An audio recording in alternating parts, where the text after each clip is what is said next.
Assalamualaikum warahmatullahi wabarakatuh.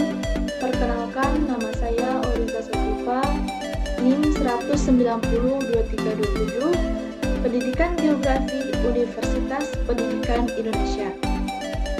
Pada video kali ini, saya akan membahas materi mengenai geologi lingkungan yang bertema minyak bumi dan gas.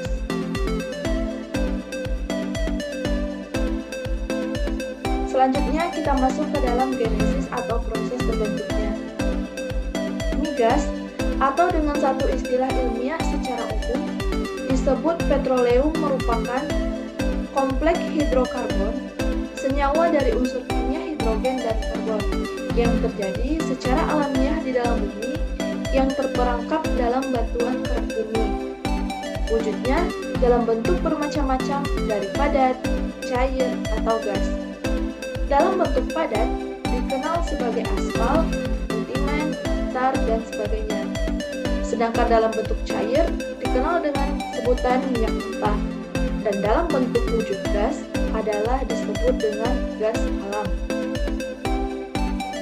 Proses pembentukan minyak dan gas dihasilkan dari pembusukan organisme, kebanyakannya tumbuhan laut terutama ganggang dan tumbuhan sejenis, dan juga binatang kecil seperti ikan yang terkubur dalam lumpur yang berubah menjadi bebatuan. Proses pemanasan dan tekanan di lapisan-lapisan bumi membantu proses terjadinya minyak dan gas bumi. Cairan minyak bumi dan gas yang membusuk berpindah dari lokasi awal dan terperangkap pada struktur tertentu. Lokasi awalnya sendiri telah mengeras setelah lumpur itu berubah menjadi bebatuan. Minyak dan gas berpindah dari lokasi yang lebih dalam menuju bebatuan yang cocok. Tempat ini biasanya berupa bebatuan pasir yang berporos atau berlubang-lubang kecil, atau juga batu kapur dan patahan yang terbentuk dari aktivitas gunung berapi. Biasanya berpeluang menyimpan minyak. Hal yang terpenting adalah bebatuan tempat tersimpannya minyak ini. Paling tidak bagian atasnya tertutup oleh lapisan bebatuan kedap. Minyak dan gas ini biasanya berada dalam tekanan dan akan keluar ke permukaan bumi. Hal ini dapat dikarenakan pergerakan alami sebagian lapisan permukaan bumi dengan penetrasi pengeboran. Bila tekanan cukup tinggi, maka minyak dan gas akan keluar ke permukaan bumi dengan sendirinya. Tetapi, jika tekanan tidak cukup, maka diperlukan pompa untuk mengeluarkannya. Nah, catatan pentingnya, tidak semua tempat di dalam bumi dapat terperangkap migas, akan tetapi memiliki aturan dan tatanan geologi tertentu, sehingga dapat terjadi migas. Begitupun posisi kedalamannya, mulai dekat sekali dengan permukaan bumi, bahkan sebagian tempat diperhatikan adanya rembesannya secara langsung di permukaan sampai kedalaman ratusan bahkan ribuan kilometer di dalam bumi.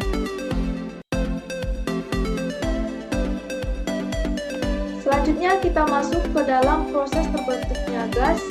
Sebenarnya sama dengan minyak bumi, hanya saja gas mengalami 4 tahap sebelum membentuk gas. Nah, tahap yang pertama yaitu magma merembes ke dalam kantong-kantong air di bawah permukaan bumi. Dan yang kedua, air yang dipanaskan berubah menjadi gas dan terkumpul di dalam bumi. Di beberapa tempat, kantong-kantong gas berisi karbon dioksida dan gas belerang. Dan yang ketiga, karena adanya tekanan di bawah semakin meningkat. Dan yang keempat, menekan dinding lapisan tanah bersama lumpur-lumpur yang ada di kantong gas tersebut.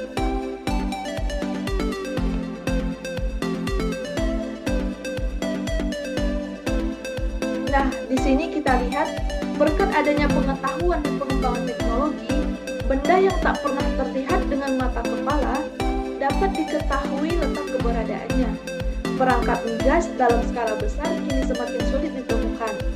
Oleh karena itu, para ahli geologi, geofisika, dan rekayasa superview berlomba-lomba dan bersama-sama mengembangkan konsep baru dalam eksplorasi migas.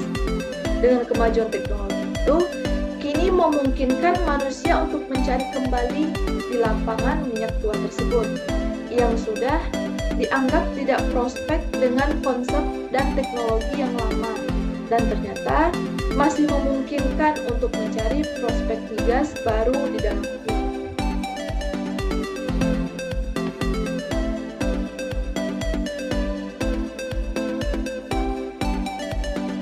Untuk mengetahui kemungkinan suatu daerah memiliki cadangan migas, para ahli geologi dapat mengetahui dari hubungan yang erat antara lokasi geografis dengan tatanan geologi daerah tersebut, khususnya daerah yang memiliki batuan sedimen yang harusnya dipenuhi terjadinya minyak bumi adalah sebagai berikut.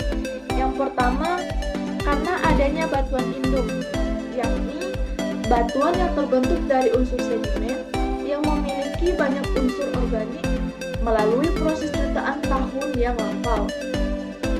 Dengan proses geologi tersebut, disertai dengan perubahan tekanan dan temperatur, terjadilah suatu proses konversi menjadi bahan hidrokarbon.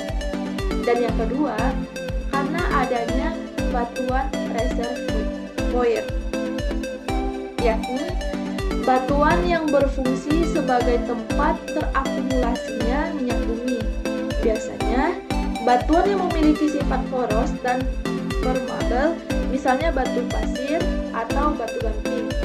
Dan yang ketiga, karena adanya lapisan penutup, yakni batuan yang bersifat impermeabel atau kedap air, sehingga dengan adanya lapisan penutup, maka minyak akan terperangkap.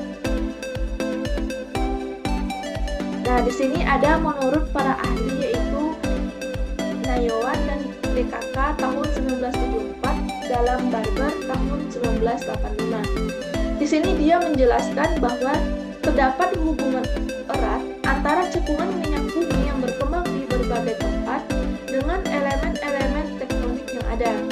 Cekungan-cekungan besar di wilayah Asia Tenggara mempresentasikan kondisi setiap elemen tektonik yang ada, yaitu cekungan busur muka, cekungan busur belakang, cekungan intrakraton, dan tepi kontinen. Dan yang terakhir karena adanya zona tumbukan. Berdasarkan data terakhir yang dikumpulkan dari berbagai sumber, telah diketahui ada sekitar 60 basin yang diprediksi mengandung capakan migas yang cukup potensial. Di antaranya, Basin Sumatera Utara, Sibolga, Sumatera Tengah, Bengkulu, Jawa Barat Utara, Natuna Barat, Natura Timur, Tarakan, Sau, Asem-Asem, Banda, dan lain-lain. Sebagai contoh, dengan kehadiran minyak bumi di Papua berasosiasi dengan lipatan dan patahan Languru yang merupakan tumbukan mikro kontinen Papua Barat dengan tepi benua Australia. Itu menurut Barber tahun 1985.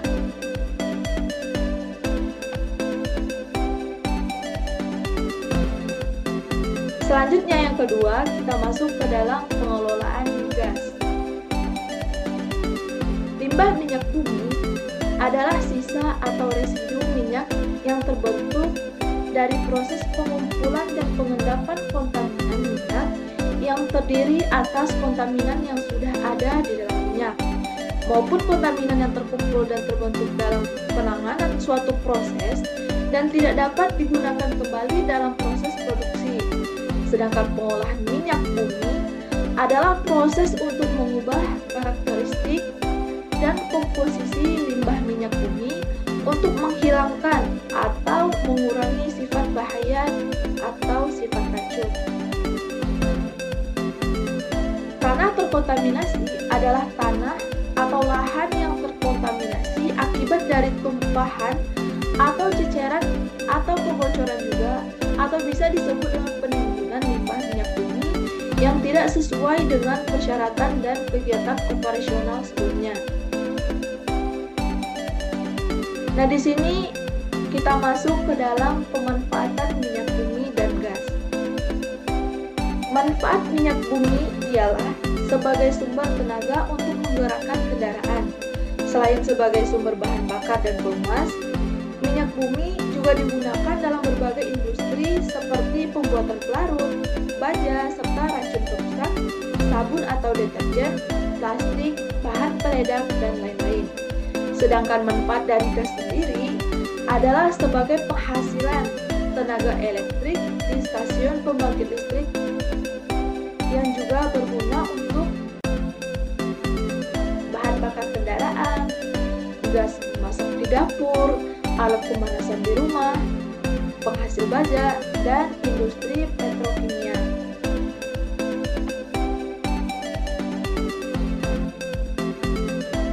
Selanjutnya kita masuk ke topik yang C, interaksi dengan lingkungan.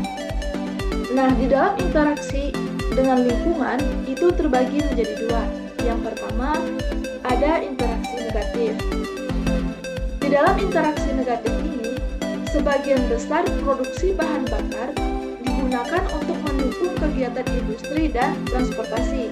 Namun, akibat dari penggunaan bahan bakar tersebut, kegiatan industri dan transportasi adalah meningkatkan pencemaran udara, dan hal ini sudah barang tertentu akan berdampak buruk bagi lingkungan dan kesehatan manusia. Kita lihat saja udara di daerah perkotaan mempunyai banyak kegiatan industri dan berlalu lintas padat pada umumnya sudah tidak bersih lagi. Udara tersebut telah tercemari oleh berbagai macam pencemar, dan yang paling banyak berpengaruh dalam pencemaran udara adalah komponen-komponen sebagai berikut. Nah, yang pertama di sini ada karbon monoksida, dan yang kedua nitrogen oksida, dan yang ketiga belerang oksida, yang keempat hidrokarbon, dan yang kelima yaitu partikel. Selanjutnya kita masuk ke dalam interaksi kedua, yaitu interaksi positif. Aromaterapi merupakan pengobatan dengan menggunakan kekuatan dari tumbuhan. Maksudnya di sini, aromaterapi yang digunakan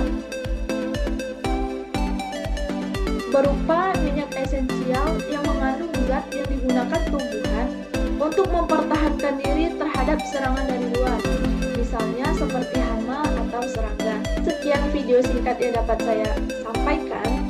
Semoga bermanfaat bagi teman-teman yang mau belajar. Terima kasih. Assalamualaikum warahmatullahi wabarakatuh.